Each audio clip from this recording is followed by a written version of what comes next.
Postmortem பண்ணவங்கள வந்து எப்படி குளிப்பாட்டுறது? எப்படி எந்த விஷயம்? சரி. இறந்து போன உடலை குளிப்பாட்டுவது கட்டாய கடமை, ம். தொலை வைப்பதற்கு முன்னால். ம், ம். ஆனால் இப்போ போஸ்ட்மார்ட்டம் பண்ணப்பட்டவங்கள வந்து குளிப்பாட்ட வாய்ப்பு இருக்காது. ஆமா. அவங்களே எல்லாமே ரெடி எல்லாம் பண்ணி பிடிச்சி எல்லாத்துக்கும் கட்டி குடுத்துருவாங்க. வச்சுருப்பாங்க, முகம் மட்டும் தெரியும். சரி, ஆமா.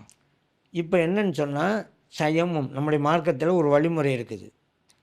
குளிப்பதற்கு முடியலை, ஒது செய்வதற்கு முடியலை, சயமுங்கிற ஒரு மாற்று வழிமுறை இருக்குது. சாதாரணமாக இருக்கும்போதே அந்த இறந்து போன மையத்தை விட்டுருவோம். சாதாரணமாக உயிரோடு இருக்கிறாரு, அவர் வந்து ஒது செஞ்சுட்டு தான் தொழுவணும். ஒதுண்டா முகம் கை காலை கழுவுறது தண்ணி தானே. ஆமா. ஆனால் அவர் கடுமையான காய்ச்சலில் இருக்கிறாரு. இப்போ தண்ணி யூஸ் பண்ணாக்க இருக்கிற காய்ச்சல் இன்னும் டிகிரி கூடும்னு சொன்னால் மார்க்கம் சொல்லுது, இந்த நேரத்தில் நீ தண்ணீரை யூஸ் பண்ணாத, தயமும் செய்து மணலிலே தயமும் செய்து கொண்டு தொழுதுகொள். அதே போல் தான் குளிப்பும். தாம்பத்திய உறவோடு ஈடுபட்டுலாம் குளிப்பது கடமை. அப்படி குளித்தாதான் பிற வணக்க வழிபாடெல்லாம் செய்ய முடியும். ஆனால் இவர் குளிப்பதற்கு உண்டான சூழ்நிலை இல்லை. அது 2 காரணமாக இருக்கலாம். ஒன்று, தண்ணீரே இல்லை, அந்த மாதிரி ஒரு இடத்துல போய் மாட்டிக்கிட்டாரு, தண்ணி கிடையாது. அல்லது தண்ணீர் இருக்குது, இப்போ நம்ம பகுதியில் வாழ்ந்துருக்க மாதிரி இங்கே தண்ணீருக்கு அதில் பிரச்சனை இல்லை, ஆனால் தண்ணீரை யூஸ் பண்ணக்கூடாதுன்னு சொல்லி டாக்டர் சொல்லியிருக்கிறார்.